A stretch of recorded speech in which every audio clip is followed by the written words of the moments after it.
lot of great people here on the panel, a lot of great issues that we've discussed. I've worked with a number of folks on the other side of the aisle since I got on this committee on a number of these issues. And I do want to thank you, Mr. Fresnel, for being here because we have over 100 companies like yours in the state of Iowa. My district is about the size of Shimkus, maybe not quite as big. Walden reminds us all the time that his district's bigger than my state. So I understand the issues in rural America. But I worked with Congressman Walden to try to reduce some of those regulatory burdens on folks like you when I first got on this committee 4 years ago. I worked with Congressman Latta on precision agriculture. I'm going to get to that in a second. And worked with former Congressman Costello on the mapping issue. I'm going to get to that in a second, too. I have some faith, how much I don't know, but some faith that we can arrive at some kind of bipartisan solutions to these issues. And I'm looking over here at Gianforte. He's like, why am I not talking about him? Because we worked together on EMS issues as well, the last Congress. And I appreciate that, Greg. I talk all the time about rural broadband. That's my thing. It has to be, given the people I represent in the 2nd District of Iowa. And you know, we've got to do everything we can to make sure that the quality of service is there and we are able to build out going forward. I was going to ask a small business question, but that's kind of been dealt with. I do want to go right to precision agriculture, the growing importance of connectivity in agriculture. How important, I want to ask Mr. Wheeler this question. How important do you think the open internet order protections are for advancing smart and connected agriculture? What threats do you see for precision agriculture if these principles are not in place? Thank you, Congressman. You know, it's interesting to watch how technology, and you watch it far more closely than I do, but how technology has changed the nature of their agricultural activity. You know, the day when you had a GPS to your tractor changed productivity for agriculture in a huge way.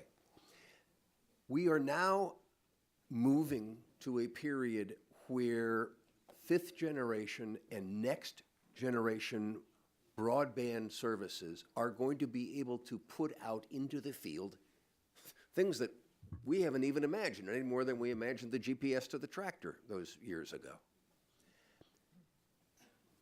The reality, however, is that somebody is going to control whether or not that capability gets to that field.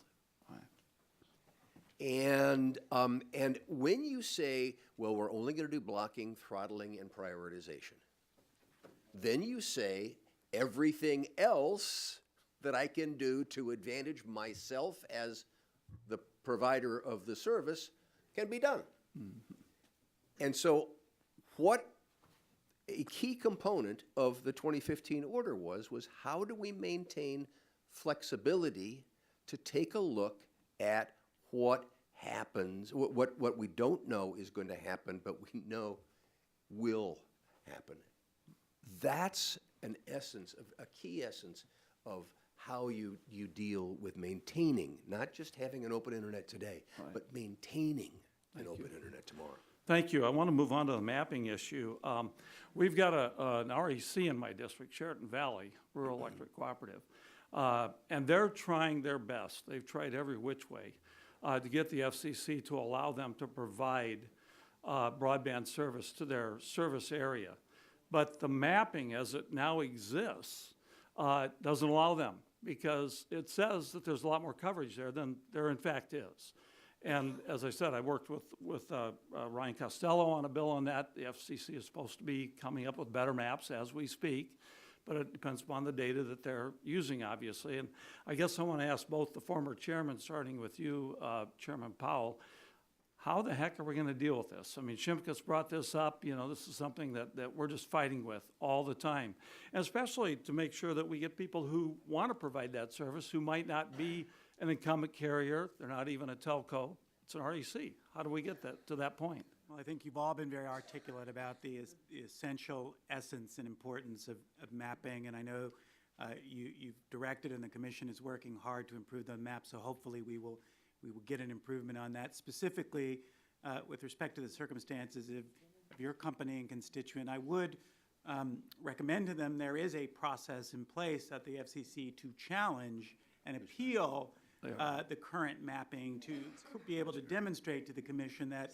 an area that they show as underserved or unserved is in fact unserved.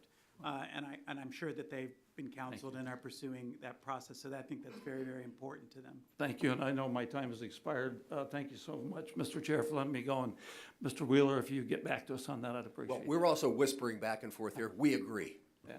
Thank you. How's that Okay. for a